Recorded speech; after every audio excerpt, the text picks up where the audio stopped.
Alright guys, I don't know how well this is going to go because I'm one-handed bandit here. It's going to be a jumbled mess because I'm doing the filming myself. Keep it in mind. This is Buddy. Buddy's roughly 9 months old. June 11th is his birthday. So a little over 9 months. Going on 10. Couché.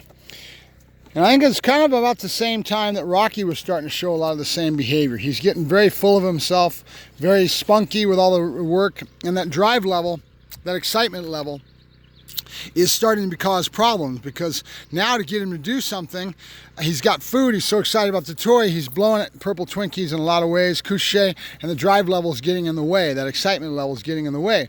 Now I could take this and start putting more corrections on him with the collar or try to get it into balancing that drive with what I'm using as far as toys or food or whatever, but I find the tool of a stem collar, an electronic collar, stem collar is what I call it. The reason I call it a stem collar is because it right away makes people ask me what the heck is that. They've never heard it called a stem collar that often. I'm probably one of the few people you've ever heard say it that way. I call it a stimulation collar, stem collar. The reason I do is because it allows me to have a person with an open mind when I say it. Instead of saying e-collar, electric collar, couché, your preconceived notions in your mind right away will stop you from learning because you'll have walls up and you'll have preconceived ideas, preconceived concepts that you think in relation to this tool. I want to keep your mind open as long as I can so that you can learn the value of this tool and understand it. I mean, I've got some videos that I put out before on e-collars. I have a whole series that I did. I won't go into that now because if I start repeating everything, I'm just rehashing the same stuff I've already covered. But I wanted to show you me starting to work him. Couché. Good. Into the collar. So the first thing I've done is I put the collar on. Made sure it's snug. I wiggle it so that it goes down through the fur and get it down into the skin. So we make sure it's making contact. Couché. He's never had one on. So the first goal, my first job, is to get the dog's working level, to figure out the lowest level that I can possibly have it at that he feels this collar. So that's my first job. So what I've got to do is I've got to pay attention to the animal, hit the button on a very low, usually about 4. I started about 4 because that's generally where most dogs can feel it. Some dogs pick it up at 4. I've never had a dog that's gone below that, but I'm sure they may be. When you get to about a 4, they may twitch an ear. They may give you different body language. What's what you're looking for? You're looking for recognition from the dog that he feels this collar. So I'm going to try that now. I've got the stem collar. I've got a Easy Educator from Couché, from a company I can't think of right now. So I'm trying to explain this. But so what I want to do is I want to use what they call a 3-way turn-off. So I'm going to teach the dog that he has the power to turn off this stimulation. I'm going to keep it as low as I can until the dog shows me what level that is, and I'm going to start asking the dog to do things that he's already familiar with. This tool is never used to teach a dog anything. It's just used as a signal to reaffirm what he should be doing. And what we do is I call it a 3-way turn-off. It's actually called the 3-way turn-off. I think the Dobbs are the ones that originated that calling. And we do things that are very standard in his repertoire, which would be jumping onto that table from me and telling him hup. He knows that like the back of his hand. So what I'll do is I'll tell him hup onto the table. As soon as he touches that table, I'll release the button. So right before I give the command, or right as I give the command, I will start that button with whatever level that I know he recognizes at a very low threshold, meaning he doesn't have any stimulation. He's got to feel this when he's not even excited. And right now I'm dealing with, if you notice the dog's attitude, he's kind of excited right now. So what I'll do is I'll tell him hup and I'll tell him to go to the table. As soon as he touches that table, I will release the button.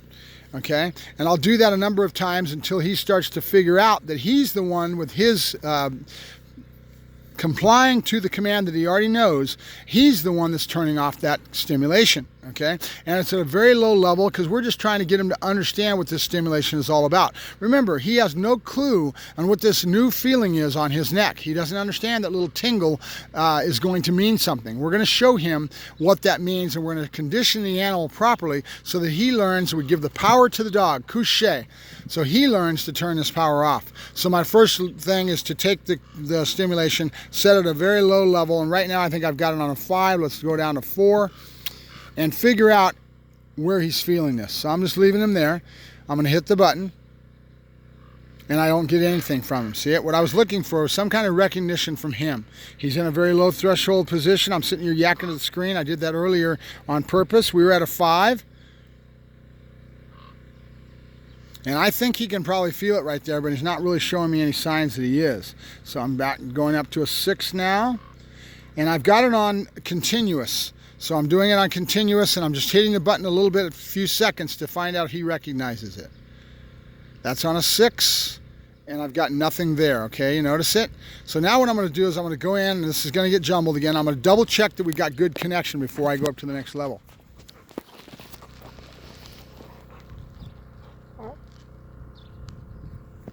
So I grab his neck, couché, and I wag that box where the probes on the other side of it, and I wag those probes really deep into his skin, trying to make sure it's making contact with the skin before I go up higher, okay?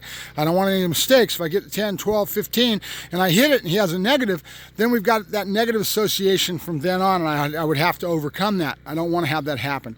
So now we're at a 6. I'm going to go to a 7. I'm waiting for the dog to kind of blasé again.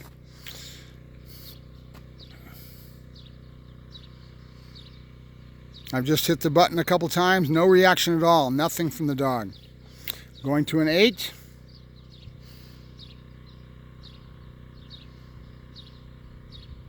Again, nothing. Going to a 9. Remember, this is all about stimulation in his environment. It's about his drives, where his head's at. Couché. Notice when my voice tone talks and I get excited, he gets a little excited, right? Buddy, good boy, good. Again, nothing. A little bit of a squint of the eyes, but I didn't see anything. We're now to 9. And usually most dogs anywhere from 4 to 9 would be where they feel it. But his drive state's totally different. Remember, excitement level that would take his attention away from that. Now I hit it there, and notice he kind of looked down. There goes an ear. So I think he's feeling it. I've got to reaffirm that with some little bit of work. So I'm going to probably pull him off of here, play with him, and see if I can get him to be in a sit position and be bored. Hitting the button. Nothing. Hit the button again. Nothing. And that's on a 9. Going to go to a 10. Every dog is different. Every time is different as well. We do this almost every time in the very beginning until we get a good idea of what his working level is. It's all going to contingency. Now he feels something, I think, but I'm not getting what I really want. So I'm going to play with this, but the first goal is to get the working level of the animal. Once I get that level, I can now start doing things with him with the 3-way turnoff, and I'll explain that one on the next session. Again, I've got a whole series that goes over all this that I did it with Rocky, so we'll see if I can find that and repost it so you guys have it. Have a good day. We'll talk to you later. Bye-bye.